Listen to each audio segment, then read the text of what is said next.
Hi, I'm Brandy Stanley, and this is my case study for Get This Child Out of My Room, EDL 853. In this case, the student has been having aggressive behavior problems. He's in the third grade, and so far he's been aggressive towards his classroom teacher, Mrs. Taylor, and some other teachers outside of the bus zone area. And she does fear that he may become aggressive toward other children in the class. So she is demanding that he be removed from her classroom and quickly. In the problem identification, what I know is that Carl Hughes is a student who's been acting out in class. He's a third grader who has an IEP to support him in his behavior disorder. His behavior has been aggressive towards his classroom teacher and other teachers as well, as I said, outside the bus loading area. And the IEP team has gathered to put together a behavior plan, but they haven't addressed the sources of the emotional problems that he's having. And I noted that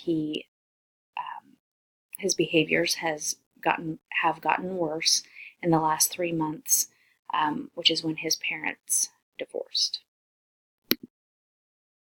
What I need to know is what counseling services are available to students in the district, what services might be available for his family, and then concerning the behavior plan, I didn't read anything about data being gathered. The teacher said it's just not working, but I didn't see anything about a positive side to the behavior plan and what data was gathered as far as her comment on it's just not working.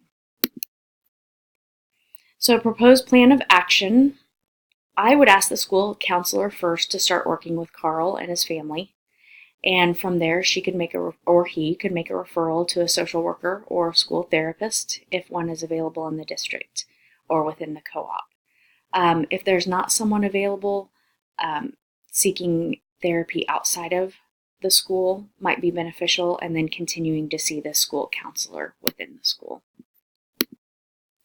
Within the IEP meeting, in rewriting the behavior plan, related services such as social work could be added, as well as individual therapy. And then outside of that IEP setting, family therapy could be considered, and that's if parents are willing to pursue that.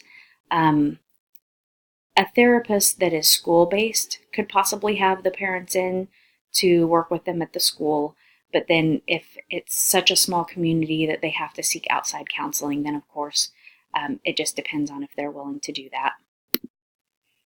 While at school, the counselor can be a support person on the behavior plan and teach him strategies to regulate his behavior.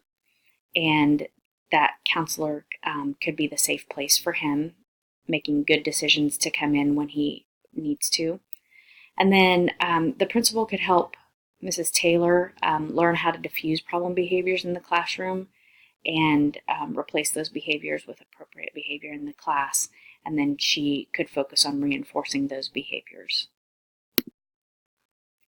The resolution that would be in the best interest of everyone involved,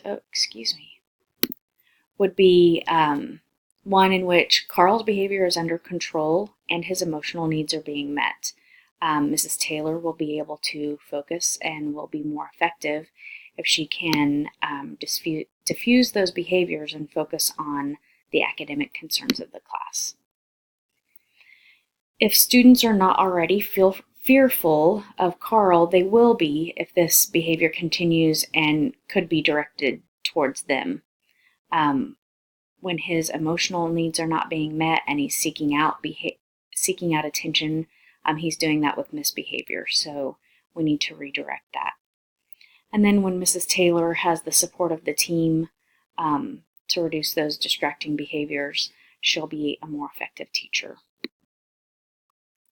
Then by providing therapeutic support to Carl and his family, they'll learn how to interact in a more appropriate way, and hopefully that positive interaction at home will run over to the school environment as well.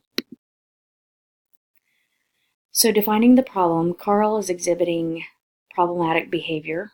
He is identified with a behavior disorder, but his behaviors have not been severe enough previously to warrant full-time services. So by putting in a positive behavior plan, providing therapeutic support, and ensuring that we're following the IEP should help in this situation. What I was thinking here is that Mrs. Taylor is scared of what Carl might do next.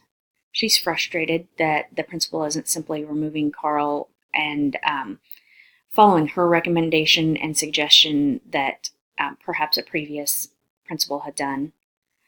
And then what I was thinking also is we have to be very careful that we're not changing a student's placement without following the proper procedures. I also thought that I have to consider what's best for all students, not just Carl, not just Mrs. Taylor, but there's a classroom of children being impacted by this behavior. I also need to support Mrs. Taylor's need to know special education law and the best way to respond to this difficult behavior in the classroom. What I was feeling in this situation was pressure. As a young administrator, I could see how a teacher might want to say, well, this is the way it was done before, this is how it should be done here. I was also disappointed in her referring to students as problem kids. Recognizing her feelings of being stressed out about the situation, I think providing support and training for her is an area that would help the situation greatly. What I valued here is the responsibility as a building leader to ensure every student's academic and social success. I valued the need to communicate policies and special education law and make sure that we're following the appropriate procedures for student placement. And then I valued my responsibility to work collaboratively with school community members to improve the learning environment in the school and in this classroom in particular with difficult behaviors going on. The areas to continue to address involve diffusing disruptive behavior in the classroom, focusing on positive behaviors to extinguish the negative behaviors. The requirement for 10 days notice of meeting rather than expecting parents to just come in as soon as possible. Speaking about students in a professional manner, we have to be very careful to show respect to all students regardless of their behaviors, regardless of the challenges that we have with them. And then training on special education law and the procedures for any change to an IEP. As a building principal, I will develop and supervise the instructional and leadership capacity of the school community. So as I work collaboratively with the community, I'll help to improve the teaching and learning in my building by working with staff members. I promoted academic success here by enhancing the instructional capacity, by working with Mrs. Taylor to improve her teaching, responding in a way that is more positive and focuses on positive behavior will serve to not totally ignore, but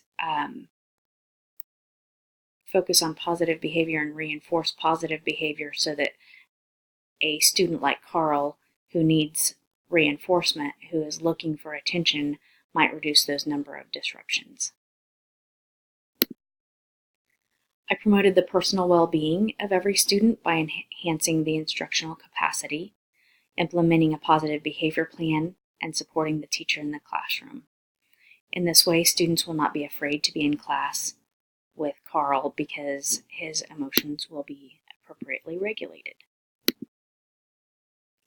And working in the community to improve teaching and learning, I'm providing assistance to the classroom teacher to better manage problem behaviors.